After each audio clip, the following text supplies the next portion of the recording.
A hemispherical dome of a building needs to be painted. एक building given है हमें जिसके ऊपर एक हेमिस्फेरिकल डोम है। अब हेमिस्फेरिकल का मतलब क्या होता है? हेमिस्फेरिकल का मतलब ये होता है कि जैसे ये मेरे पास एक स्फीयर है, इसको मैं अगर बिल्कुल बीच में से दो पार्ट्स में डिवाइड कर दूं तो ये एक जो आधा स्फीयर बचता है इसको हम बोलते हैं हेमिस्फीयर। ठीक है, ये हेमिस्फीयर हो गया।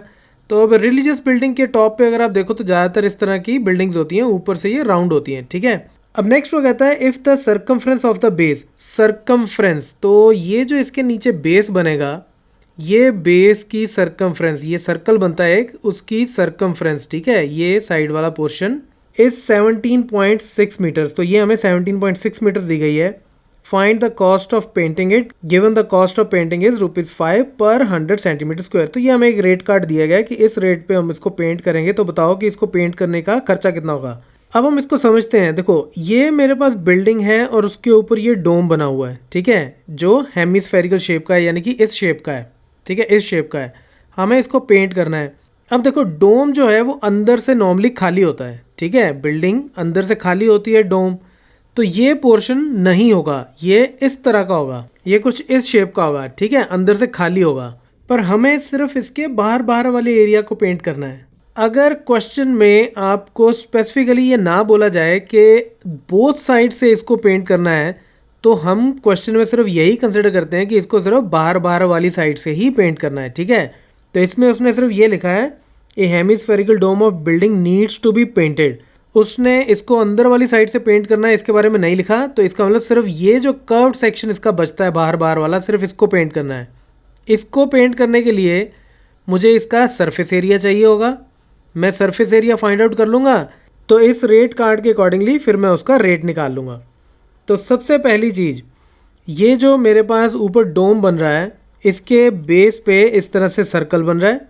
ठीक है, बेस पे एक सर्कल बन रहा होगा, डोम ऊपर से अगर आप देखोगे तो नीचे सर्कल बनता है। तो पहले तो मैं इसका रेडियस निकाल लेता हूँ। मुझे ये जो डोम है इसका सर्कमफ्रेंस दिया गया है, इसके बेस पे जो सर्कमफ्रेंस बनती है वो मुझे कितनी गिवन है? 17.6 मीटर्स। यानी कि ये जो सर्कल की बाउंड्री है इसकी लेंथ मुझे कितनी गिवन है? 17.6 मीटर्स। ठीक है, तो अब सर्कल की सर्कमफ्रेंस का फॉर्मूला क्या होता है? 2πr। तो ये 17.6 के बराबर हो गया। ठीक है, यहाँ से मैं r निकाल लेता हूँ, तो ये हो गया 2 into 22/7 into R is equal to 17.6। और इसको जब आप सॉल्व करोगे तो आर आपके पास आ जाएगा 2.8 मीटर्स। ये सिंपल सी कैलकुलेशन आप खुद ही कर लेना। तो रेडियस जो उसका बेस है, ये जो मेरा डोम है, ये जो डोम है ये अंदर से खाली होगा, आप इसको खाली कंसिडर करो, लेकिन नीचे जो बेस बनेगा उसका मैंने रेडियस निकाल लिया, वो कितना आया? 2.8 मीटर्स। अब ये जो डोम है, अब मैं इसका curved surface area find out करता हूँ। कर्व्ड सरफेस एरिया यानी कि ये जो बाहर बाहर वाला पोर्शन है सिर्फ इसको मुझे कवर करना है। अंदर से ये है तो खाली, लेकिन मुझे अंदर वाले एरिया को नहीं कवर करना। ठीक है, उसको पेंट नहीं करना, तो मुझे सिर्फ ये एरिया चाहिए। और ये एरिया कितना होता है? ये पूरे स्फेयर का जो सरफेस एरिया है उसका हाफ हो गया, क्योंकि हेमिस्फेयर है। अब पूरे स्फेयर का सरफेस एरिया कितना होता है? 4πr²।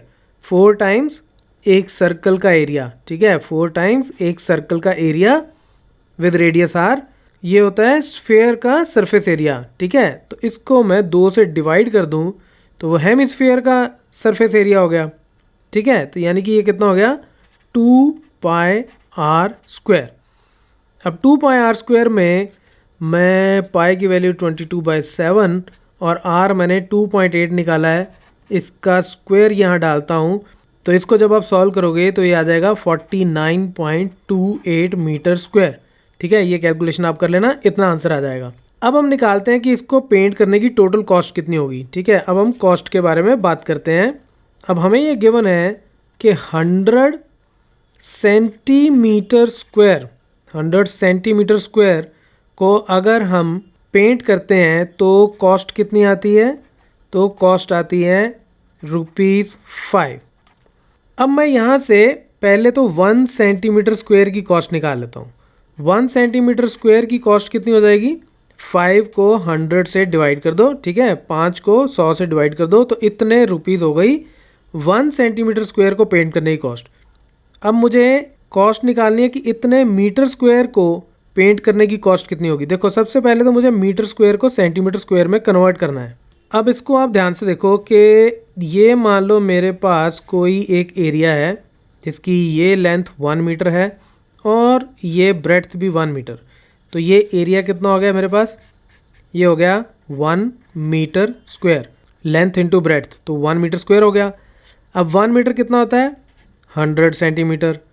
तो ये भी कितना हो गया? 100 सेंटीमीटर, ठीक है। तो मैं इन दोनों साइड्स को 100 सेंटीमीटर लिख सकता हूँ। तो 100 सेंटीमीटर को 100 सेंटीमीटर से मल्टीप्लाई करूँ तो ये कितना आ जाता है? 10,000 सेंटीमीटर स्क्वायर, यानी कि 1 मीटर स्क्वायर 10,000 सेंटीमीटर स्क्वायर के बराबर होता है।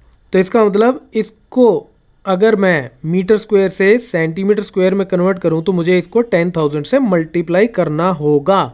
तो इसका मतलब ये जो मेरा हेमिस्फीयर था, ऊपर जो डोम बनता है, उसका कर्व्ड सरफेस एरिया कितना हो गया मेरा? 49.28 इंटू 10,000 सेंटीमीटर स्क्वायर, ठीक है, इतने सेंटीमीटर स्क्वायर। और ये कितना बन जाएगा? ये हो जाएगा 492800 सेंटीमीटर स्क्वायर, ठीक है। अब 1 सेंटीमीटर स्क्वायर की कॉस्ट इतनी है, तो इसके लिए कितनी कॉस्ट होगी?